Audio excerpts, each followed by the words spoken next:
طبیعي پیښو ته د رسیدو په چارو کې د دولت وزارت ویاند نجیب آقا فهیم وایي موټر چلونکي باید پر لارو د تګ پر مهال پر ژمنیو وسایلو سمبال وي. د دایکنډي د ولایتي شورا رئیسه شیما رستمیان وایي د دې ولایت ډېری لارې د پنجشنبې د ورځې راهیسې تړلې دي. نوموړی خبري رسنیو ته وویل چې د لومړنیو توکو کمي او د روغتیایي کارکوونکو نشتوالی په کلیو او بانډو کې د خلکو جدي ستونزې دي.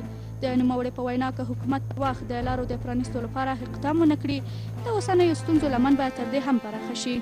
طبیعي پیښو ته د رسیدنې چارو کې د دولت وزیر نجیب آقا فهیم هم مني چې وروستی واورو تر ډیره لرې غرنیو کلیو او بانډو کې خلکو ته ستونزې جوړې کړې دي.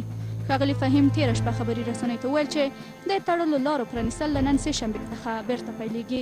طبیعي پیښو ته د رسیدو په چارو کې د دولت وزیر همدارنګه زیاته کړه چې تر اوسه پورې د واورې د ورېدو له کبله د لویو واورو ښویېدو په څېر د داسې لویو پیښو راپورونه نه دي ورکړل شوي چې مرګ ژوبله یې اړولې وي. خو ښاغلي فهیم ټینګار وکړ چې باید له احتیاط کار واخیستل شي ځکه په وینا یې په سالنګ او همدارنګه د بدخشان پر لارو په راتلونکو ورځو کې د واورو د لویو راشو واورې ښویېدنې خطر شته.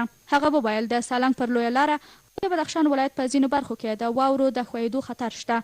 موټر باید په دې لارو کې د تګ راتګ پر مهال په ژمنیو وسایلو سمبال وي. خلک د له ټولنیزو شبکو او رسنیو څخه د لارو د وضعیت په اړه معلومات او اطلاعاتو ته جدي پاملرنه وکړي. ښاغلي فهیم وویل عمومي لارې چې پلازمینه کابل د افغانستان له نورو برخو سره تړي په عمومي توګه پرانیستي دي. د ژمي په سړه هوا کې اړو کسانو ته په وخت د لومړنۍ مرستې نه رسېدل هغه انتقاد دی چې په تېرو کلونو کې هم د حکومت پر مسؤلو ادارو شوي دي. خو طبیعي پیښو ته د رسیدو په چارو کې د افغانستان د دولت وزیر وایي سږکال د ژمي تر رسیدو مخکې د ولایتونو مرکزونو ته لازمي مرستې استول شوي دي. په افغانستان کې د ملګرو ملتونو د بشري مرستو د همغږۍ اداره اوچا روان میلادي کال په افغانستان کې د بېوزلو کورنیو لپاره سخت کال اټکل کړی دی.